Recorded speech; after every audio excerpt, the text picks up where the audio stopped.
వార్తలు వాస్తవాలు ఇవాల్టి వార్తలు వాస్తవాల్లో మనతో ఉన్నారు బీఆర్ఎస్ పార్టీ సీనియర్ నాయకులు దేవి ప్రసాద్ గారు అండ్ రాజకీయ విశ్లేషకులు డాక్టర్ వేణుగోపాల్ రెడ్డి గారు మనకు లైవ్లో జాయిన్ అవుతున్నారు. గుడ్ మార్నింగ్ అండి, వెల్కమ్ టు వార్తలు వాస్తవాలు. ఇక ఆర్థిక స్థితిపైన ఇవాళ ప్రభుత్వం అసెంబ్లీలో పవర్ పాయింట్ ప్రజెంటేషన్ ఇవ్వబోతోంది. శ్వేతపత్రాన్ని విడుదల చేసేందుకు ప్రభుత్వం ఏర్పాట్లు చేసుకుంటుంది. ఈ కేసీఆర్ గారి పరిపాలనలో మొత్తం రాష్ట్రం అప్పులలో కూరుకుపోయింది అంటూ ఒక ప్రజెంట్ చేయాలని కాంగ్రెస్ ప్రభుత్వం భావిస్తోంది. అంతే ధీటుగా దాన్ని తిప్పికొట్టే విధంగా బీఆర్ఎస్ పార్టీ కూడా ఒక పవర్ పాయింట్ ప్రజెంటేషన్ అవకాశం తమకు కూడా కలిగించాలంటూ స్పీకర్కు బీఆర్ఎస్ పార్టీ నాయకులు కూడా విజ్ఞప్తి చేశారు. సో ఇటు ప్రభుత్వం ఇటు ప్రతిపక్షం రాష్ట్ర ఆర్థిక స్థితిపైన గడిచినటువంటి ఆ 9 సంవత్సరాల కాలంలో ఆర్థిక స్థితిగతిపైన ఇవాళ చర్చ అనేది జరగబోతోంది అసెంబ్లీలో. దేవిప్రసాద్ గారు, సో ఇవాళ కాంగ్రెస్ ప్రభుత్వంగా పవర్ పాయింట్ ప్రజెంటేషన్ ఆర్థిక స్థితిపైన ఇవ్వబోతున్నారు.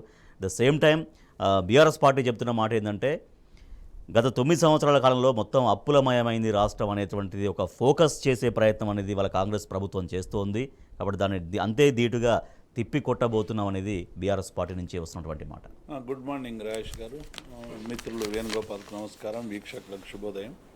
అంటే ప్రధానంగా కాంగ్రెస్ పార్టీ శ్వేతపత్రాల పేరు మీద చేస్తున్నటువంటి గారడిని తెలంగాణ ప్రజలందరూ కూడా చూస్తూ ఉన్నారు. ఎందుకంటే అనేక హామీలు ఇచ్చి భ్రమలు పెంచి అధికారంలోకి వచ్చినటువంటి కాంగ్రెస్ పార్టీ అమలుకు వచ్చే వరకు ఆచరణకు వచ్చే వరకు అనేక రకాల సమస్యలు ఎదుర్కొంటున్నటువంటి మాట వాస్తవం. అందులో భాగంగానే రాష్ట్రానికి సంబంధించినటువంటి ఆర్థిక స్థితి మీద గత వారం రోజులుగా రోజు రివ్యూలు చేసి ఏ శాఖలో ఏంటి అనేటువంటి విషయం మీద వారు రివ్యూ చేస్తూ ఉన్నారు. అవసరం, ఎందుకంటే ఆర్థికపరమైనటువంటి అంశాలని అవగాహన చేసుకుంటే తప్ప ఆచరణలో ఏం చేయాలనేటువంటి విషయం అర్థం కాదనేటువంటి విషయం మనకందరికీ కూడా తెలిసింది. కానీ ఈ 10 ఏళ్లలో ఇవాళ వాళ్ళు శ్వేతపత్రం కూడా రిలీజ్ చేస్తూ ఉన్నారు. ఉదాహరణకి విద్యుత్కు సంబంధించినటువంటి విషయంలో మొన్న అసెంబ్లీలో చర్చ జరిగింది. చర్చ సందర్భంగా 80,000 కోట్ల రూపాయల అప్పులు ఉన్నాయని చెప్పి చాలా పుంకానుపుంకలుగా గోబెల్స్ ప్రచారం చేస్తూ ఉన్నారు. దానికి కేటీఆర్ గారు, హరీష్ రావు గారు చాలా స్పష్టమైనటువంటి సమాధానం ఇచ్చారు. కారణం ఏంటంటే విద్యుత్ అనేటువంటిది తెలంగాణకి ఎంత అవసరమో మనకు 2014కు ముందు ఉన్నటువంటి ఎవరిని అడిగినా చెప్తారు. అంటే దాదాపుగా 2-3 గంటలు కరెంటు లేక మొత్తం వ్యవసాయం అంతా కూడా సంక్షోభంలో కూరుకుపోయినటువంటి దశలో మరి తొలి ముఖ్యమంత్రి కేసీఆర్ గారు తీసుకున్నటువంటి ఒక అసాధారణ నిర్ణయం వల్ల, సంస్కరణల వల్ల ఇవాళ మొత్తంగా కూడా విద్యుత్కు సంబంధించినటువంటి పెట్టుబడులు పెట్టి ట్రాన్స్ఫార్మర్లు పెంచడం కానీ, నాణ్యమైనటువంటి విద్యుత్తును సరఫరా చేయడం కానీ, లైన్స్ పెంచడం కానీ ఇవన్నీ చేయడం వల్ల ఇవాళ 24 గంటల విద్యుత్ ఇచ్చేటువంటి ఒక గొప్ప అవకాశం తెలంగాణ ప్రజలకు కలిగింది.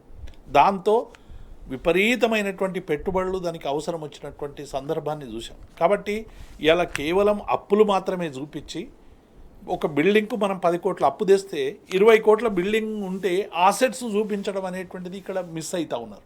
అందుకే కేటీఆర్ గారు చాలా స్పష్టంగా చెప్పారు, మేము తీసుకున్నటువంటి అప్పు కంటే కూడా ఇవాళ ప్రజల ఆస్తిని ఎక్కువగా క్రియేట్ చేసినాం. అది చాలా స్పష్టంగా, అది ఎవరు దాచుకుంటే ప్రభుత్వం ఒక పవర్ పాయింట్ ప్రజెంటేషన్ ఇవ్వబోతోంది. మీరు అన్నట్టుగా అప్పుల కుప్పగా మారింది, లేకపోతే ప్రతి విభాగంలో ఇన్ని వేల కోట్ల అప్పులు ఉన్నాయి, అన్ని వేల కోట్ల అప్పులు ఉన్నాయని ప్రభుత్వం ఒక శ్వేతపత్రం రూపంలో విడుదల చేయబోతున్న ఈ పరిస్థితుల్లో అంతే ధీటుగా లేదు మేము అప్పులు కాదు ఒక అసెట్స్ క్రియేట్ చేసామన్నటువంటి ఆ వాదన ఇవాళ బీఆర్ఎస్ నుంచి ఎట్లా వినిపించబోతున్నారు బలంగా. అందుకే హరీష్ రావు గారు నిన్న సభ స్పీకర్ గారిని కూడా అడిగిండు, మాకు కూడా పవర్ ప్రజెంటేషన్కి అవకాశం ఇవ్వండి. అవకాశం ఇస్తే ఆర్థిక పురోగతి 2014 నుంచి 23 వరకు 2014లో ఉన్నటువంటి తలసరి వినియోగం కావచ్చు, ఇప్పుడు ఉన్నటువంటి తలసరి వినియోగం కావచ్చు, 2014లో ఉన్నటువంటి అసెట్స్ క్రియేట్ కావచ్చు, ఇప్పుడు ఉన్నటువంటి అసెట్ క్రియేట్ కావచ్చు, 2014కు ముందు ఉన్నటువంటి ఇన్ఫ్రాస్ట్రక్చర్ కావచ్చు, ఇప్పుడు డెఫినెట్గా 2014కు ముందు 23కు ఏంది అనేటువంటి ఒక ప్రజెంటేషన్ ఇస్తే డెఫినెట్గా కేవలం ఈ అప్పుల పేరు మీద ఇచ్చిన హామీలు ఎగ్గొట్టడానికి చేస్తున్నటువంటి ప్రయత్నంలో భాగంగా కనబడతా ఉంది. ఎందుకంటే రేవంత్ రెడ్డి గారు ముఖ్యమంత్రి కాగానే, మేము అధికారంలోకి రాగానే 9వ తారీఖు నాడే మీకు డబ్బులు ఇస్తాము, ఓ రైతులారా మీరు పంటలు తీసుకుపోకండి, మీ దగ్గరనే పెట్టుకోండి, 500 రూపాయలు బోనస్ ఇస్తామని చెప్పారు. ఇలా రైతులందరూ కూడా ట్రాక్టర్లతో బండ్లతో కొనుగోలు కేంద్రాల దగ్గర అమ్ముకుంటా ఉంటే బోనస్కు సంబంధించినటువంటి క్లారిటీ లేదు. అవును. రైతు భరోసా ఇస్తామన్నారు, ఇంకా రైతు బంధు కొనసాగించడానికి ప్రయత్నం జరుగుతున్నటువంటి మాట వాస్తవం.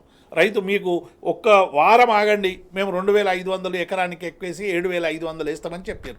కానీ ఇప్పటి వరకు దుక్కులైపోయినాయి, నాట్లు అవుతా ఉన్నాయి.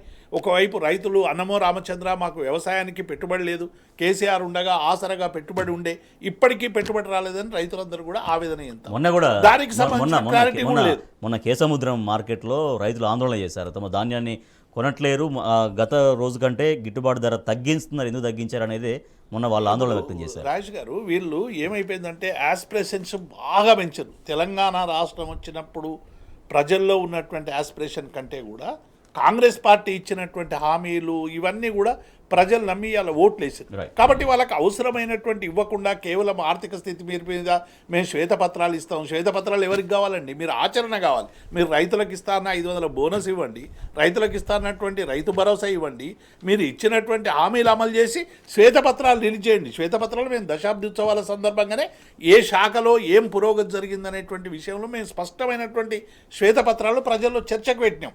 కాబట్టి ఈ శ్వేతపత్రం చెప్పడం ద్వారా, ప్రకటించడం ద్వారా ఏదో అప్పులలో ఉన్నాం కాబట్టి, మా ఖజానా అంతా లేదు కాబట్టి మేము ప్రజలకు ఏమి ఇవ్వలేమని చెప్పేటువంటి ఒక కుట్ర జరుగుతుందనేటువంటి మాట వాస్తవం. రైట్, వేణుగోపాల్ రెడ్డి గారు, ప్రతి బడ్జెట్ ప్రవేశపెట్టే సమయంలో డెఫినెట్గా అసెంబ్లీలో అంత లెక్కలు అవన్నీ కూడా చూపిస్తూ ఉంటారు, సమర్పిస్తారు. తర్వాత వారు చెప్పినట్టుగా దశాబ్ది ఉత్సవాల్లో కూడా రాష్ట్ర ఆర్థిక స్థితికి సంబంధించినటువంటి పూర్తి సమగ్ర సమాచారం బీఆర్ఎస్ గవర్నమెంట్ అప్పుడు ఇచ్చేసింది. ఇవాళ కాంగ్రెస్ ప్రభుత్వం అసెంబ్లీలో పవర్ పాయింట్ ప్రజెంటేషన్ ఇస్తుంది అంటే ప్రభుత్వం యొక్క ఉద్దేశం, వైఖరి ఏమై ఉంటుంది? రాజేష్ గారు, మీతో పాటుగా ప్యానల్లో ఉన్నటువంటి పెద్దలు దేవి అన్న గారికి, అదేవిధంగా టీ న్యూస్ వీక్షకులందరికీ శుభోదయం. తప్పులేదండి, చెప్పనివ్వండి, ఏముంది, తప్పేముంది. ఎందుకంటే ఇదే పరిస్థితి ఒక 5 సంవత్సరాల తర్వాత వస్తే ఈ రోజు ఉన్నటువంటి పరిస్థితి, ఆ రోజు ఏముంది, ఏం తగ్గించారు, ఏం పెంచారు అనేది తెలుస్తుంది కదా. దేవన్న గారు చెప్పినట్టుగా తెలంగాణ ప్రత్యేక రాష్ట్రంగా ఆవిర్భవించినప్పుడు ఉన్నటువంటి పరిస్థితులు ఏంటి, ఈ రోజు ఉన్నటువంటి పరిస్థితులు ఏంటి, ఒక్కసారి బేరీజ్ వేసుకుంటే విద్యుత్ రంగంలో తీసుకున్నా, విద్యా రంగంలో తీసుకున్నా, ఆరోగ్య పరిస్థితి అంటే వైద్య రంగంలో తీసుకున్నా, ఐటీకి సంబంధించి తీసుకున్న ప్రతి అంశాన్ని, అదేవిధంగా మీరు ఇందాక రైట్లీ పాయింటెడ్ అవుట్ ఒకటి, ప్రతి అంశం బడ్జెట్లో పెట్టే ముందు, బడ్జెట్ తర్వాత కూడా ఆడిట్ ఉంటుంది, కాగ్ రిపోర్ట్ ఉంటుంది, దానికి సంబంధించినటువంటివి ఎప్పటికప్పుడు ఆడిట్ జరుగుతూ ఉంటుంది, పద్దులకు సంబంధించినటువంటి హెచ్చు తగ్గులు ఏంటి, ఎక్కడ అమలు చేశారు, ఎక్కడ అమలు చేయాలి, ప్రతిదీ ఉంటుంది. ఇది మీకు నాకు దేవి అన్నగారికి ఇంకొకరికి సంబంధించింది కాదు, ప్రభుత్వానికి సంబంధించినటువంటి లెక్కపత్రం ఖచ్చితంగా ఉంటుంది. దాన్ని వాళ్ళు ఎంతసేపు వీటిని చూపిస్తూ ఈ అసెంబ్లీ కార్యక్రమాల సమయం అయిపోయే వరకు వీటి మీదనే శ్వేతపత్రాల పేరుతోటి, అప్పుల పేరుతోటి గడుపుతామంటే గడపనివ్వండి. ఇది పోయేదేముంది, ప్రజలు గమనిస్తూ ఉంటారు కదా. 4-5 నెలల్లో ఎక్కువ సమయం లేదు, మార్చ్ ఏప్రిల్లోనే జనరల్ ఎలక్షన్స్ వచ్చే అవకాశం ఉంటుంది. కాబట్టి మనము ఇక్కడ ఆలోచన చేసేది ఏంటంటే, ఇక్కడ ఫస్ట్ కొత్త మంత్రులు చాలా మంది ఉన్నారు. గతంలో మంత్రులుగా చేసినటువంటి వాళ్ళకు కూడా తెలంగాణ రాష్ట్రం ఏర్పాటు జరిగిన తర్వాత ఉన్నటువంటి పరిస్థితులు వేరుగా ఉన్నాయి. కాబట్టి ముఖ్యమంత్రి గారే కొత్తగా మొట్టమొదటిసారిగా, గతంలో మంత్రి కూడా లేకుండా ముఖ్యమంత్రిగా ప్రమాణ స్వీకారం చేసి ముఖ్యమంత్రి అయ్యారు. కాబట్టి ఆయా శాఖలపైన అవగాహన తెచ్చుకుంటూ ప్రజలకు ఇచ్చినటువంటి హామీలను ఎలా నెరవేర్చాలి.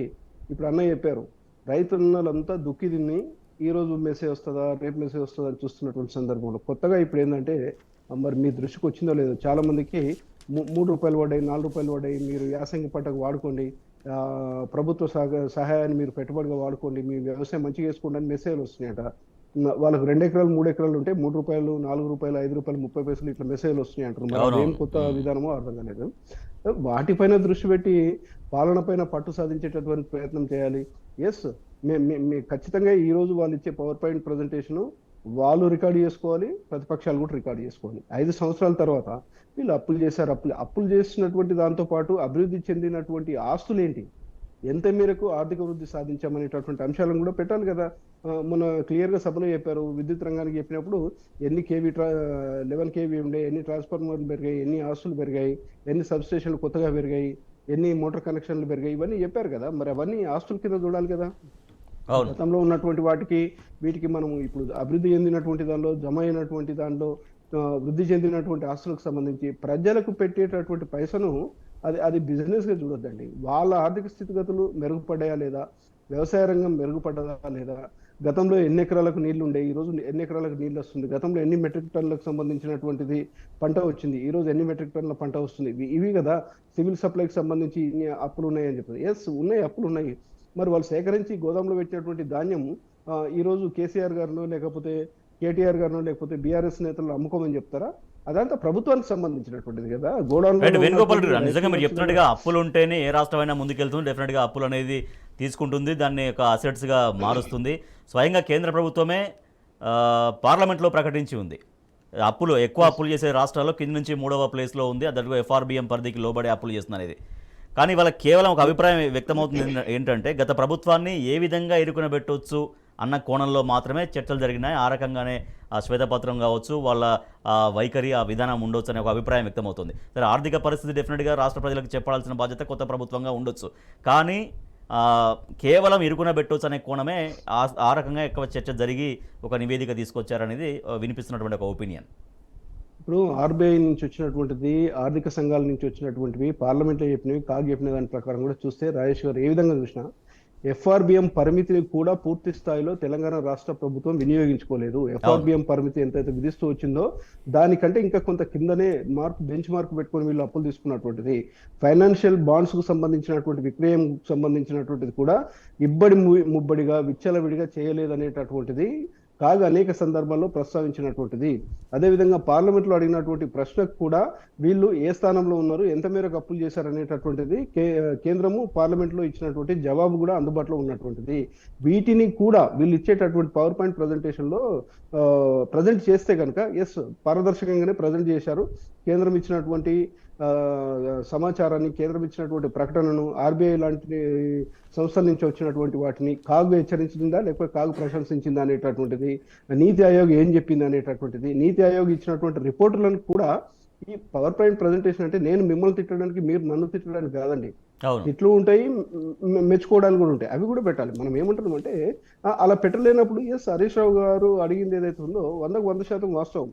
మీరు ఏకదాటిగా ఒకే దిక్కుగా మీరు ప్రజెంట్ చేసే అవకాశం ఉంది. ఎందుకంటే మీరు కుట్రపూరితంగా పదే అప్పుల పాలైన రాష్ట్రాన్ని అధోగతి పాలు చేశారని ఆరోపిస్తున్నారు కాబట్టి మీ మీద మాకు నమ్మకం లేదు. మీ ప్రజెంటేషన్ మీరు ఇవ్వండి, వాస్తవ ప్రజెంటేషన్ మేము ఇస్తామని చెప్పి హరీష్ గారు, మాజీ మంత్రి గారు ఆయన ఒక అనుమతి కోరారు. తప్పేముంది అందులో? ఇవ్వడంలో ఇస్తే కనుక ప్రజలకు ఏంటనేది తెలుస్తుంది. ఇవన్నీ కూడా సభా సమయాన్ని ఏదో దాటవేస్తూ సభను జరిపామని చెప్పడానికి, గత పాలకుల పైన దుమ్మెత్తిపోయడానికి, వినియోగించుకోవడానికి ఉపయోగపడేటటువంటి కానీ దాని పూర్తి స్థాయిలో ప్రజలకు అర్థమయ్యేటటువంటి విధంగా ఈ ప్రభుత్వం ఇప్పుడు జరుగుతున్న సమావేశాలు చెప్తుందనే నమ్మకం అయితే నాకు లేదండి. రైట్. దేవిప్రసాద్ గారు, ఇప్పుడు గతంలో ముఖ్యమంత్రి తొలినాళ్ళలో ముఖ్యమంత్రిగా వచ్చినప్పుడు ఈ రాష్ట్రానికి సంబంధించినటువంటి గత పాలకులు చేసినటువంటి అప్పుల మీద వాటి మీద పవర్ ప్రజెంటేషన్ ఇవ్వలే ముఖ్యమంత్రి గారు. కాళేశ్వరం ప్రాజెక్ట్ ఆవశ్యకత ఎందుకుంది, కాకతీయ మిషన్ అవసరం ఏముంది, మిషన్ భగీరథ అవసరం ఏముంది అంటే మేనిఫెస్టోలో పెట్టినటువంటి అంశాలు ప్రజలకు అందించేటువంటి క్రమంలో శాసనసభ అనేది ప్రజలకి ఒక జవాబుదారి ఉండాలి. ఇవాళ 6 గ్యారెంటీలు ఇచ్చారు, తర్వాత ఇంకా 412 హామీలు ఇచ్చారు. వాటి మీద పీపీటీ పెట్టి పవర్ ప్రజెంటేషన్ పెట్టి ఇగో తెలంగాణ ప్రజలు మాకు గివి ఇచ్చారు, వీటికి ఇంత డబ్బు అవుతుంది, మేము ఇవ్వడానికి సిద్ధంగా ఉన్నాం, చట్టబద్ధతను పవర్ ప్రజెంటేషన్ చేస్తే ప్రజలలో విశ్వాసం వస్తుంది. కానీ గతంలో ఉండేటువంటి శ్వేతపత్రాలను ప్రకటించడం ద్వారా మీరేం చెప్పదలుచుకున్నారంటే మా దగ్గర డబ్బులు లేవు, మా మొత్తంగా కూడా గతంలో ప్రభుత్వం అంతా 80,000 కోట్లు అంటే మొత్తం కూడా అవినీతి అయింది, అసలు తెలంగాణ గవర్నమెంట్లో ఏమీ జరగలేదు అనేటువంటి దాన్ని చెప్పడానికి ఒక ప్రయత్నం జరుగుతున్నట్టుగా మాత్రం మేమందరం కూడా అట్లా ఫోకస్ చేసి టర్న్ చేసి ఈ హామీలు మేము ఇప్పుడు అమలు చేయలేము, లేకపోతే కొంచెం టైం పడుతుంది, నిధులు లేవని చెప్పడమా? ఇప్పుడు శాసనసభలో చెప్పడం వల్ల ప్రజల్ని తప్పుదారి పట్టించేటువంటి ప్రయత్నం జరుగుతుంది. శాసనసభలో ఏ సమాచారం ఇచ్చినా, ప్రభుత్వం ఇచ్చినా సరైనటువంటి సమాచారం ప్రజలకు ఒక బాధ్యతతో ఇవ్వాలి. ఆ బాధ్యతను మరిచి ఇవాళ ఏం చేస్తూ ఉన్నారంటే గత ప్రభుత్వంలో ఇన్ని అప్పులు తెచ్చిండ్రు, మరి అసెట్స్ మీరు ఎన్నో చూపియండి. డెఫినెట్గా ఇలా 11 తర్వాత వాళ్ళు ప్రజెంటేషన్ ఇచ్చినాక మేము కూడా ఒకవేళ పర్మిషన్ ఇస్తే లోపల పవర్ ప్రజెంటేషన్ ఇస్తాము, లేకుంటే ప్రజలకు ప్రజెంటేషన్ ఇస్తాం. రోజు క్షేత్రస్థాయిలో పోయి మేము చెప్తాం ఈ పవర్ ప్రజెంటేషన్ సంగతి ఇట్లా అని చెప్పేటువంటి ప్రయత్నం చేస్తాం. కాబట్టి ఇవాళ మొత్తంగా కూడా ఇవాళ కూడా మేము వాళ్ళు ఏం ప్రచారం చేశారు, ఎన్నికల్లో చాలా అప్పులు తెచ్చిండ్రు అన్నారు. ₹1 అప్పు చేసుకోకుండా ఈ రాష్ట్రం నడిపేటువంటి శక్తి మాకుందన్నారు. 900 కోట్ల రూపాయలు ఎందుకు అప్పు తెచ్చుకున్నారు? ఇవాళ మీరు బాళ్ల పేరు మీద రిజర్వ్ బ్యాంక్ నుంచి 900 కోట్లు తెచ్చుకున్నారు. ఇవాళ ఇంకొకటి కూడా చూడండి, మీరు లోపల వార్తలు ఉన్నాయి. కేసీఆర్ గారు ఏం చెప్పినారు, ఎన్నికల సంస్కరణ వల్ల రైతులకు ఉరితాడు వేసేటువంటి ప్రమాదం ఉంది, ఈ ఉరితాడు వల్ల మీటర్లు పెట్టమని అడుగుతా ఉన్నారు. నేను అధికారంలో ఉండగా, నా గొంతులో ప్రాణం ఉండగా నేను మీటర్లు అలౌ చేయని చెప్పినటువంటి ఏకైక ముఖ్యమంత్రి కేసీఆర్ గారు. ఇలా రాష్ట్రాలకు అన్నిటికి కూడా ఎవడెవడైతే మీటర్లు పెట్టిరో వాళ్ళకందరికీ 0.5% రుణం మంజూరు చేసారు, లోపల పేజీలలో ఉంది. అంటే ఇలా మొత్తం ఏం చేస్తూ ఉన్నారంటే పూర్తిగా ప్రైవేటీకరణ చేయండి, ప్రజలకు ఏవి ఉచితాలు ఇవ్వద్దనేటువంటి పేరు మీద ఒకవైపు కేంద్రం, ఇక్కడనేమో కాంగ్రెస్ పార్టీ ఏమో మీరు గతంలో అవి చేసిర్రు ఇవి చేసిర్రు, కాళేశ్వరం ప్రాజెక్టు వేస్ట్ అని ఒక ఆయన అంటాడు. అసలు ఈ విద్యుత్ అనేటువంటి దేశం మొత్తం ఉన్నది, తెలంగాణలో కొత్తగా ఉన్నది. అసలు అప్పులే చేయలేదు అని బీఆర్ఎస్ గవర్నమెంట్ కూడా ఏం చెప్పలే కదా. డెఫినెట్గా రాష్ట్రం నడవడానికి డెఫినెట్గా అప్పులని అన్ని రాష్ట్రాలు చేస్తుంటే అదే క్రమంలో ఎఫ్ఆర్బిఎం పరిమితికి లోబడే. రాజేష్ గారు, నీకైనా నాకైనా రాష్ట్ర ప్రభుత్వానికైనా ఎకనామిక్ పొటెన్షియాలిటీ ఉంటేనే డబ్బులు ఇస్తారు. ఇప్పుడు మనం మీకు ఏం లేకుండా మీకు మన సాలరీ చూస్తారు, 2 నెలలు ఐటీ చూస్తారు, ఇవన్నీ చూస్తారు. రాష్ట్ర ప్రభుత్వానికి కూడా ఏం చేస్తారు, ఏమైనా అప్పులు తెచ్చుకుంటే ఏం అసెట్స్ క్రియేట్ చేస్తారు, అసెట్స్ ద్వారా ఓన్ రెవెన్యూ ఎంత క్రియేట్ అవుతుంది, దాని ద్వారా ఇంట్రెస్ట్ ఎట్లా కడతారు, అసలు ఏం కడతారని చూడకుండానే ఇస్తారా సంస్థలన్నీ కూడా. ఇవాళ ఎఫ్ఆర్బిఎం పరిధిలో ఉన్నటువంటి అప్పులు మాత్రమే మనం చేసినాం. మిగతా గ్యారంటీలు ఏవి చేసినా కూడా ఎక్కడ కూడా తలకు మించినటువంటి ఈ తెలంగాణ అనేక రంగాల్లో వెనుకబడిపోయింది. ఒక సుదీర్ఘ కాలం పరిపాలించినటువంటి పాలకులందరూ కూడా తెలంగాణలో ఏ అసెట్స్ క్రియేట్ చేయలేదు కాబట్టి ఒక అనివార్యమైనటువంటి స్థితి తెలంగాణకు వచ్చింది. ఇలా ప్రాజెక్టుల మీద 25,000 కోట్ల రూపాయలు ప్రతి సంవత్సరం పెట్టుబడి పెట్టాల్సినటువంటి అవసరం వచ్చింది. విద్యుత్ మీద అపారమైన పెట్టుబడి పెట్టాల్సి వచ్చింది. ఇలా 1 టైం పెట్టుబడి పెట్టినాం. ఇక కాంగ్రెస్ పార్టీ కరెంటు మీద పెట్టుబడి పెట్టాల్సినటువంటి అవసరం లేదు, ఓన్లీ గ్రీన్ బటన్ వస్తే నీళ్ళు వచ్చేటువంటి సౌకర్యం కేసీఆర్ చేసిపోయిండు. ఇప్పుడు దాన్ని ప్రజలు ఎక్కడ అంగీకరించి మళ్ళీ మా మీద వ్యతిరేకత చూపిస్తారు అని చెప్పి ఇవన్నీ కూడా చెప్పేటువంటి ప్రయత్నం చేస్తూ ఉన్నారు. డెఫినెట్గా దీన్ని మేము ధీటుగా ఎదుర్కొంటాం. 14 నుంచి 23 వరకు చేసినటువంటి అభివృద్ధి, ఏ అభివృద్ధి అయితే ఉందో తెలంగాణలో గొప్పగా జరిగింది. ఆ అభివృద్ధిని తెలంగాణ ప్రజలు ఆస్వాదించరు, మౌలికమైనటువంటి మార్పు జరిగింది. ఇంకా చేయాల్సినటువంటి అవసరం ఉండేటువంటి చర్చ వేరు. కానీ 14 నుంచి 23 వరకు జరిగినటువంటి ఒక అద్భుతమైనటువంటి అభివృద్ధిని ఇలా డెఫినెట్గా మేము గర్వపడుతూ దీన్ని అంతా కూడా ప్రజలకు ప్రజెంట్ చేస్తాం. రైట్. రాష్ట్ర ఖజానాలో డబ్బులు లేవంటూ ఎన్నికల హామీల పైన అక్కడ కర్ణాటక ప్రభుత్వం చేతులు ఎత్తేసిందని, సో అదే విధానం ఇక్కడ కూడా కొనసాగిస్తారా? ఇక్కడ కూడా గారు ఆ రిలవెన్స్ను కోట్ చేస్తూ చెప్పినారు. ఇవాళ మీరు ఏ హామీలు అమలు చేస్తలేరు, విద్యుత్ అమలు చేస్తలేరు, అక్కడ పెన్షన్లు ఇస్తలేరు, రేషన్ బియ్యం అంటే కేంద్రానికి లేఖలు రాసినాం అంటున్నారు, ఇవన్నీ కూడా చేస్తలేరు. కాబట్టి ఇక్కడ కూడా మాకు అనుమానం వస్తుందని ఒక ప్రజాప్రతినిధిగా, ఒక రాజనీతిజ్ఞుడిగా, మా పార్టీ వర్కింగ్ ప్రెసిడెంట్గా ఆయన ట్వీట్ చేస్తే మీరు ఎట్లా ఓడిపోయినో మీకు తెలియదు అని అంటున్నాం. మీరు చేసినటువంటి బూటక హామీలతో మేము ఓడిపోయినాం, ఇంకేం వేరే కారణాలు ఏం లేవు. రైట్. కాంగ్రెస్ ప్రభుత్వం మహాలక్ష్మి అనే గ్యారంటీ కింద మహిళలకు ఉచిత బస్సు ప్రయాణం కల్పించింది, అంతవరకు ఓకే. బట్ దాంతో ఆటో డ్రైవర్ల జీవితాలు ఎఫెక్ట్ అయ్యాయి. సో అది మెల్లమెల్లగా ఒక ఉద్యమ రూపం దాల్చిందని చెప్పొచ్చు. సో నిన్న ఆ సుందరయ్య విజ్ఞాన కేంద్రంలో చాలామంది ఆటో డ్రైవర్లు హాజరయ్యారు, సదస్సు జరిగింది. ఆటో డ్రైవర్ల జీవన ఉపాధి దెబ్బతిన్నది కాబట్టి దీనిపైన ప్రభుత్వం పునరాలోచన చేయాలి, తమను ఆదుకోవాలంటూ కూడా ఆటో కార్మికులందరూ కూడా వివిధ ప్రాంతాల్లో అనేక చోట్ల వాళ్ళు ఆందోళనలు అవన్నీ కూడా చేస్తూ ఉన్నారు. దేవిప్రసాద్ గారు, ఇప్పుడు మహాలక్ష్మి అనేటువంటి పథకం ద్వారా మహిళలకు ఫ్రీ ఇవ్వడం అనేటువంటిది అందరం కూడా స్వాగతిస్తాం. ఎందుకంటే ఆర్టీసీ బస్సులు ఎక్కేటువంటి వాళ్ళందరూ కూడా పేదలు, గ్రామీణ ప్రాంతాల్లో పోయేటువంటి వాళ్ళకందరికీ కూడా. కానీ ఇప్పటికే ఉన్నటువంటి ఆటో వాళ్ళకు చాలా ఇబ్బంది అవుతుందని వాళ్ళు ఉద్యమ రూపం చేస్తూ ఉన్నారు. ఒక మహాలక్ష్మికి సంబంధించినటువంటి ఇంప్లిమెంటేషన్ వచ్చినప్పుడు మహిళలు ఎట్లాగూ ఎక్కుతారనేటువంటి ఒక అవగాహన ఉన్నప్పుడు బస్సులు పెంచాలి కదా. ఇవాళ 7,800 బస్సులు ఏమో ఉన్నాయి. మీరు బస్సులు పెంచి సౌకర్యం పెంచి వాళ్ళకి మహిళలకు ఇస్తే స్పెషల్ బస్సులు పెట్టి వేసి మీరు పంపించచ్చు. ఇవాళ జరుగుతున్నది ఏంటంటే అసలు మొత్తంగా కూడా ప్యాసింజర్లకు అందరికీ ఇబ్బంది అవుతూ ఉంది. ఎవరైతే వినియోగించుకుంటారో, ఆక్యుపెన్సీ చేస్తారో ఆర్టీసీ బస్సు, మహిళలకు ఉచిత పేరు మీద మహిళలు కూడా ప్రయాణం చేస్తూ ఉన్నారు. దాంతోపాటు ఇతర వర్గాలు కూడా ఉంటాయి కదా, అందరు కార్యాలయాలకు పోయేటోళ్ళు, స్కూల్ పిల్లలు, వీళ్ళందరికీ కూడా వీటికి అన్నిటికి కూడా సౌకర్యం కలిగించే విధంగా అదనపు బస్సులు వేయాలి. అట్లాగే ఆటోల జీవనం అంతా కూడా అతలాకుతలం అయిపోతుంది. ఆటోల జీవనం ఇబ్బంది అయిందని ముఖ్యమంత్రి గారు వాళ్ళకి అనేక రాయితీలు ప్రకటించారు. గతంలో ఉన్న ట్యాక్స్ ఎత్తేసిర్రు, బీమా పెట్టినరు, చాలా వారికి సంక్షేమ పథకాలకు సంబంధించినటువంటి అనేక సంక్షేమ పథకాలు అందించారు.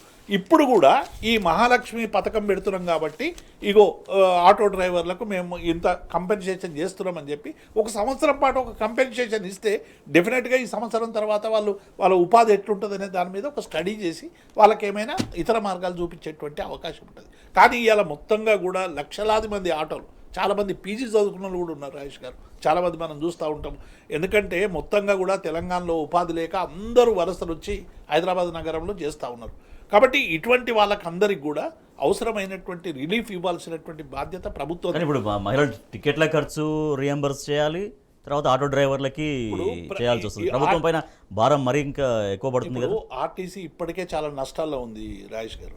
దాన్ని ముఖ్యమంత్రి గారు ప్రైవేట్ చేయాలని చెప్పి ఎంత పెద్ద ఎత్తున ఒత్తిడి వచ్చినా ముఖ్యమంత్రి గారు రవాణాని ప్రైవేట్ చేయొద్దని చెప్పి ఆర్టీసీని ఉంచి దానికి లాభాల బాట కోసం కార్గో సర్వీస్ను కూడా ప్రవేశపెట్టి కొన్ని ఆర్టీసీని బతికించేటువంటి ప్రయత్నం చేసినాం. ఇవాళ ఏం చేస్తూ ఉన్నారంటే ఈ ఉచిత పేరు మీద ఆర్టీసీని గుల్ల చేసేటువంటి ప్రయత్నం చేస్తూ ఉన్నారు. డ్రైవర్లు అందరూ కూడా ఓవర్లోడ్ అవుతుంది, మేము ఎక్కించుకోలేకుండా ఇబ్బంది పడుతున్నామని చెప్పి నిన్న ఆ ఆటో మరి డ్రైవర్లు అందరూ కూడా నిన్న నిరసన తెలిపినటువంటి సందర్భాన్ని కూడా చూసినాం. ఎందుకంటే బస్సులు ఏమో తక్కువ ఉన్నాయి, ప్యాసింజర్లు ఏమో ఎక్కువ వస్తూ ఉన్నారు, ఓవర్లోడ్ అవుతూ ఉంది. ఈ ఓవర్లోడ్ మేము నడపలేకపోతున్నాం, బస్సులు ఎక్కడ పడితే అక్కడ ఆగిపోతూ ఉన్నాయి, మాకు చాలా ఇబ్బందులు. ఎందుకంటే అన్ని పాత బస్సులు ఉన్నాయి, వీటిని అన్నిటి కూడా రినోవేట్ చేయాల్సినటువంటి అవసరం ఉంది. ఈ మహాలక్ష్మి పథకం ఇవ్వండి, మంచిదే. దానికి అదనంగా బస్సులు వేస్తే ప్రజలకు సౌకర్యం కలుగుతుంది తప్ప ఉన్న 2 బస్సుల్లోనే మీరు ఏమైనా చేయండి, తనుకొని చావండి, కానీ ఫ్రీగా ఉండేటువంటి పాలసీ ఏదైతే ఉందో అది ప్రజలలో వ్యతిరేకత వచ్చేటువంటి అవకాశం. రైట్. వేణుగోపాల్ రెడ్డి గారు, ఆటో డ్రైవర్ల ఆవేదన ముందు మెల్లగా స్టార్ట్ అయింది. ఆవేదన చాలా ఇబ్బంది పడుతున్నాం మేము అని చెప్పడం, తర్వాత ఆ ఆవేదన కాస్త ఆందోళనగా మారింది, ర్యాలీలు చేస్తూ ఉన్నారు, ఏకంగా ఒక మహాధర్నా కూడా పిలుపునిస్తున్నారు. 7th రోజు ఇందిరా పార్క్లో మహాధర్నా చేపట్టాలనేది. నెలకు 15,000 రూపాయలు మాకు ఇవ్వండి, మా జీవనోపాధి ఈ మహాలక్ష్మి స్కీమ్ తోటి, ఉచిత స్కీమ్ తోటి దెబ్బతిన్నది కాబట్టి మమ్మల్ని ఆదుకునే విధంగా నెలకు 15,000 ఇవ్వండి, లేదంటే గవర్నమెంట్ మరొకసారి దీనిపైన ఆలోచించండి ఎట్లా చేస్తారని దానిపైన వాళ్ళు డిమాండ్స్ పెడుతున్నారు ఆటో డ్రైవర్లు. ఇప్పుడు గవర్నమెంట్ ఇందాకనే మనం అనుకున్నాం కదా, ఒక ఆర్డర్ తీయడం ద్వారా ఒక స్కీమ్ అమలు చేసామని చెప్పుకోవడానికి చేసినటువంటి ప్రయత్నమే. కానీ ఇందులో సాధక బాధకాలు ఏంటి, అసలు ఏ విధమైనటువంటి కాంప్లికేషన్స్ ఉంటాయి, ఎవరు ఎఫెక్ట్ అవుతారు, ఎంతమంది జనాలు ఎక్కే అవకాశం ఉంటుంది, గతంలో ఉన్న ఆక్యుపెన్సీకి ఎంత పెరగవచ్చు అనేటటువంటిది ఎక్కడ కూడా అధ్యయనం జరగలేదు. పర్యాప్స్ ఇక్కడ మనం ఒక కీలకమైన అంశం ఏంటంటే, నిజంగా పని ఉండి ఆ రోజు ప్రయాణం చేయాలనుకునేటటువంటి వాళ్ళకు కూడా ఇబ్బందికర పరిస్థితి వస్తున్నటువంటి సందర్భాన్ని మనం చూస్తా ఉన్నాం. అసలు బస్సుల్లో కాలు పెట్టడానికి లేకుండా డ్రైవర్ను కిందికి లాగి డ్రైవర్ సీట్లో నుంచి అటువైపు నుంచి పైకి ఎక్కి మొత్తం ఆ డ్రైవర్ క్యాబిన్ అనేది ఒక రాడ్ పెట్టి ఏదైతే అందులోకి ఎవరు రాకుండా ఎన్క్లోజర్ ఉంటుందో అందులో 20-25 మంది నిలబడ్డటువంటి పరిస్థితులు, నేను వాహనాన్ని నడపలేనని డ్రైవర్ కిందకి వెళ్ళిపోతున్నటువంటి పరిస్థితి కూడా మనం చూస్తా ఉన్నాం. అంటే మనం దీన్ని స్కీమ్ను తప్పు పట్టట్లేదు, కానీ కొంత అధ్యయనం చేసి ఒక మహిళకు ఒక పాస్, గతంలో రూట్ పాస్, స్టూడెంట్ పాస్ ఉన్నప్పుడు రాజేష్ గారు మనం 10 రూపాయలు 50 రూపాయలు పెట్టి సబ్సిడీలో ఒక పాస్ తీసుకుంటే దానిపైన 31 నుంచి 1 వరకు, 1 నుంచి 31 వరకు నెంబర్లు వేసి ఉండేది, అప్ డౌన్ అని చెప్పి పంచి చేసేవాళ్ళు. అంటే ఒక మహిళకు ఉచిత ప్రయాణాన్ని ఇస్తూనే ఎన్నిసార్లు ప్రయాణం చేయాలి ఏంటి అనేటటువంటిది సంబంధించినటువంటిది కూడా వాళ్ళు కొంత పెట్టాల్సి ఉండే, కండిషన్స్ లాంటివి పెట్టాల్సి ఉండేది. ఎవరైతే నిజమైనటువంటి విధంగా వాడుకోవాలనుకుంటారో వాళ్ళకు ఉపయోగపడే విధంగా పెడితే బాగుండేది. కానీ ఈ రోజు చూస్తున్నాం చాలా మంది మహిళలు ఆవేదన వ్యక్తం చేస్తా ఉన్నారు. రోజు మేము ఉద్యోగం కోసము, ఉపాధి కోసం వెళ్ళే వాళ్ళము, కనీసం ఇవాళ వెళ్ళలేని పరిస్థితుల్లో ప్రైవేట్ వాహనాలు బుక్ చేసుకుని వెళ్ళాల్సినటువంటి దుస్థితి ఏర్పడేది అని చెప్పి వాళ్ళు చెప్పుకుంటున్నటువంటి పరిస్థితి మనం చూస్తా ఉన్నాం. కాబట్టి ఎక్కడ అధ్యయనం అట్లా మీరు చెప్పినట్టు ఎవరెవరు ఎన్ని సార్లు పోతున్నారు అనేది గుర్తించడానికి మరి అదొక మళ్ళీ పెద్ద ప్రాసెస్. అది దానికి ఎట్లా ఇష్యూ చేయాల్సి వస్తుంది ఒకవేళ ఆలోచన చేస్తే కనుక. గతంలో రాజేష్ గారు కండక్టర్ దగ్గర కూడా పాసులు కొనుక్కునే పరిస్థితి ఇప్పుడు కూడా మనకు మెట్రో లాంటి నగరాల్లో రోజువారీ పాసులు అమలయ్యేటటువంటి విధానం ఉంది రాజేష్ గారు, లేదనేది లేదు. మనం ఏమంటాం అంటే దానికి ఒక మెకానిజం పెట్టి ఎక్కడో ఒక దగ్గర కండిషన్ అనేది పెట్టాల్సినటువంటి అవసరం ఉండే. అసలు ఎక్కనియొద్దు, వాళ్ళని దించేయాలని నేను చెప్పట్లేదు, కొంత దాని మీద అధ్యయనం చేయాలి. రెండోది మీరు అడిగారు ఆటో డ్రైవర్ల ఉపాధి కోసం. ఖచ్చితంగా అండి, వాళ్ళు చిన్న ఆటో డ్రైవర్ ఇవాళ ఎవరు చేస్తారండి, కోట్లు లక్షల వాళ్ళు చేస్తారా? వాళ్ళు దానికి కూడా ప్రైవేట్ ఫైనాన్స్ లోనో బ్యాంకులోనో లోన్లు తీసుకొని ఈఎంఐలు తీసుకొని కొనుక్కుంటారు. వాళ్ళు ఈ వచ్చేటటువంటి రోజువారీగా వచ్చేటటువంటి సొమ్ముతోటి నెల ఈఎంఐలు కట్టుకోవడం, వాళ్ళ కుటుంబాన్ని గడిచేటటువంటి విధంగా చూసుకునే పరిస్థితి ఉంటుంది. ఇవాళ వాళ్ళు ఆర్థికంగా వాళ్ళకి ఇబ్బందికర పరిస్థితి వచ్చింది కాబట్టి వాళ్ళని ఆదుకోవాల్సినటువంటి బాధ్యత ఖచ్చితంగా ప్రభుత్వం పైన ఉంటుంది. దానిపైన ఒక కమిటీ వేయాలి. ఇప్పుడు మరి ఇందాక పెద్దలు చెప్పారు, ప్రజావాణిలో వచ్చినటువంటి వినతులు ఎన్ని, వాటిలో ఈ ఆటో డ్రైవర్లకు సంబంధించి ఏమైనా వచ్చాయా, మొత్తంగా వచ్చిన వినతులన్నీ వాటిలో ఎన్ని పరిష్కరించారు, వాటి మీద కూడా ఒక శ్వేతపత్రం ఇవ్వండి. 10 రోజులు మేము ఇది చేసాము, ఇగో మాకు ఇన్ని వేల అప్లికేషన్లు వచ్చినాయి, ఇన్నింటిని పరిష్కరించామని చెప్పి చెప్పండి. దాని మీద కూడా ఒక మనకు ఓపెన్ గా పబ్లిక్ అర్థమవుతుంది కదా, ఎస్ బాగా పనిచేస్తున్నారు, లేకపోతే ఇంత ఖర్చు అయింది, ప్రజావాణిలో కూడా డబ్బుతో కూడుకున్నవన్నీ, డబ్బు లేకుండా ఉన్నటువంటి సమస్యలు ఎన్ని పరిష్కరించారు, వాటిపైన కూడా ఒక శ్వేతపత్రం విడుదల చేయండి. వాళ్ళ అసెంబ్లీలో ప్రవేశపెడితే అది కూడా ప్రజలు ఈ ప్రభుత్వం చాలా పారదర్శకంగా ఉందని చెప్పుకోవడానికి ఆస్కారం ఉంటుంది కదా. ఒకవైపు డ్రైవర్ అన్నలు మొత్తం ఆటోలు తీసుకొని వచ్చి వాళ్ళు ధర్నాలు చేస్తా ఉన్నారు. అసలు కనీసము 5-6 ఎక్కే పరిస్థితి ఉన్నటువంటి దానిలో ఒక్కరిద్దరు కూడా లేనటువంటి పరిస్థితి, అసలు సవారీ అనేటటువంటి వాడు అడిగేవాడు లేని పరిస్థితి వస్తున్నటువంటి నేపథ్యంలో ప్రభుత్వం కొంత దానిపైన అధ్యయనం చేయాలి. లేకపోతే ఒక కమిటీ వేసైనా సరే వాళ్ళని ఏ విధంగా ఆదుకోవాలని చూడకపోతే వాళ్ళ ఉపాధి కోల్పోయి వాళ్ళు కూడా ఇబ్బందికర పరిస్థితుల్లోకి నెట్టివేయబడేటటువంటి ఆస్కారం ఎక్కువగా ఉంటుంది. రాజేష్ గారు, రైట్. దేవిప్రసాద్ గారు, ఇప్పటికే అంటే అది ఆవేదన ఒక ఆందోళనగా మారింది. ఒక మహాధర్నా కూడా వాళ్ళు 7th రోజు చేస్తుంది ఇందిరా పార్క్ దగ్గర. అంటే ఇంతవరకు అయితే గవర్నమెంట్ నుంచి ఒక అడ్రస్ రాలేదు. ఐ మీన్ ఆటో డ్రైవర్లు నిజంగానే సమస్య ఫేస్ చేస్తున్నారు, వాళ్ళ సమస్యలు మేము పరిష్కరిస్తామనేది ఒక హై లెవెల్ నుంచి ఎటువంటి ప్రకటన కూడా రాలేదనేది. ప్రకటన రాలేదు. పైగా వాళ్ళను కనీసం పిలిచి ఇగో మేము మహాలక్ష్మి పథకాన్ని అమలు చేస్తూ ఉన్నాము, ఆటో డ్రైవర్లు కూడా ఎవరు ఇబ్బంది పడాల్సినటువంటి అవసరం లేదు, వాళ్ళకి సంబంధించినటువంటి సంక్షేమాన్ని మేము చూసుకుంటామని ప్రభుత్వం నుంచి భరోసా రావాల్సినటువంటి అవసరం ఉంది. రెండవది ఏమైంది, ఈ ఫ్రీ పేరు మీద ఇంతకుముందు వేణుగోపాల్ రెడ్డి గారు చెప్పినట్టు కార్యాలయాలకు పోయేటోళ్ళు కావచ్చు, పరిశ్రమలకు పోయేటువంటి వాళ్ళు కావచ్చు, అత్యవసర పని మీద పోయేటువంటి పేదలు కావచ్చు, వాళ్ళకందరికీ కూడా ఇబ్బందులు కలుగుతూ ఉన్నాయి. మీరు ప్రత్యేక బస్సులు ఒక 1000 బస్సులు పెంచండి, పెంచి 1000 బస్సులు పెట్టినాక మీరు మహాలక్ష్మికి ఎంతనైనా మీరు ఇంకా అందరికీ ఈ జెండరు ఈక్వాలిటీ ఏంది, పేద ప్రజలకు అందరికీ ఉచితం పెట్టండి, మహిళలకు పెట్టండి, పురుషులకు పెట్టండి, అందరికి పెట్టండి. మీరు నిజంగానే ఇవ్వదలుచుకుంటే అందరికి ఇవ్వండి. ఇవాళ మహిళలకు ఇస్తున్నారు, సంతోషం. కానీ దీని పేరు మీద ఇలా పడుతున్నటువంటి వర్గాల ఇబ్బందిని కూడా గమనంలోకి తీసుకోవాలి. మీరు బస్సులు పెంచండి, పాత బస్సులు వేసి అందులో ఓవర్లోడ్ చేసి డ్రైవర్లకు ఇబ్బందులు పెట్టి ఎక్కడన్నా ఆగిపోతే డ్రైవర్ను బాధ్యులు చేసి వాళ్ళకు పనిష్మెంట్లు ఇచ్చేటువంటి ప్రయత్నం ఎందుకు చేస్తున్నారు అనేటువంటి ఒక భావన ఒకవైపు ఆర్టీసీ కార్మికుల్లో వస్తూ ఉంది. ఇంకొక వైపు ఏమో పోతున్నటువంటి వాళ్ళ పట్ల సుఖమైన ప్రయాణం ఉండాలి కదా. మీరు ఫ్రీ అని చెప్పి ఏలాడగట్టి రేపు ఏదైనా చిన్న ప్రమాదం జరిగితే ఎన్ని వందల మందికి ఇబ్బంది కలిగేటువంటి అవకాశం ఉంది. మొన్న స్టూడెంట్స్ ఏదో బస్సుకు మొత్తం కూడా కూర్చున్నారు, వెనకాల పట్టుకొని పోతా ఉన్నారు. కాబట్టి ఇవన్నీ కూడా అనవసరమైనటువంటి సమస్యలకు దారితీస్తాయి. కాబట్టి ఇప్పటికైనా ఆటో డ్రైవర్లను పిలిపించి వాళ్ళ ఉపాధికి సంబంధించినటువంటి హామీ ఇచ్చి ఒక 1 year వరకు వాళ్ళకి రియంబర్స్మెంట్ చేయాలి. ఇవాళ మీరు GST దేశవ్యాప్తంగా పెట్టిండ్రు, నష్టపోయిన వాటికి రాష్ట్రాలకు రియంబర్స్మెంట్ ఇవన్నీ ప్రకటించారు కదా. ఇవాళ ఆర్టీసీ కార్మికుల కంటే ఎక్కువ ఆటో కార్మికులు ఉన్నారు. ఇవాళ లక్షలాది మంది కార్మికులు ఉన్నారు. ఇక్కడ కాదు, ప్రతి ఊర్లో మీరు ఏ చిన్న పల్లెటూరుకు పోయినా గ్రామాలలో ఇలా ఆటోతో బతికేటువంటి వాళ్ళ సంఖ్య పెరిగింది. ఎందుకంటే మనం ఉపాధి కల్పిస్తలేము, సరైనటువంటి ఉపాధి లేదు. కాబట్టి వాళ్ళకి రోజువారీ వచ్చే గిరాకీలో ఒక 100 రూపాయలు తగ్గినా ఒక 3000 ఎఫెక్ట్ అవుతారు నెలకి. తర్వాత ఒక 200 రూపాయలు కొంచెం మంచి టౌన్స్లలో 200 పోతాయి, అట్లా తగ్గితే 6000 పోయినట్టే వాళ్ళకి. అవి కిరాయి కట్టాలి. చాలా మంది ఆటోలు సొంతం ఉండవు రాయేష్, వాటి కిరాయిలు కూడా కట్టాలి. కాబట్టి ఇవన్నీ కూడా చాలా సమస్యలు ఉన్నాయి. వీటి అధ్యయనానికి ఒక కమిటీ వేయండి, మాట్లాడండి, పిలిపియండి, ఎంతో కొంత ఇవ్వండి. ఎవరు వ్యతిరేకం కాదు కదా. మీరు మాకు జనరంజక పాలన అన్నారు. ఇవాళ ఈ జనరంజక పాలనలో కొంతమంది కన్నీళ్ళు కష్టాలు ఎందుకు? ఈ జనరంజక ప్రభుత్వ పథకం ఒక మంచి ఫలితం ఇవ్వడంతో పాటుగా మిగిలిన వర్గాలను కూడా ఎఫెక్ట్ కాకుండా చూసుకోవాలి. బాధ్యత. Thank you so much Deviprasad గారు. Thank you so much Venugopal Reddy గారు. ఇది వాటి వార్తలు వాస్తవాలు. చూస్తూనే ఉండండి టీ న్యూస్.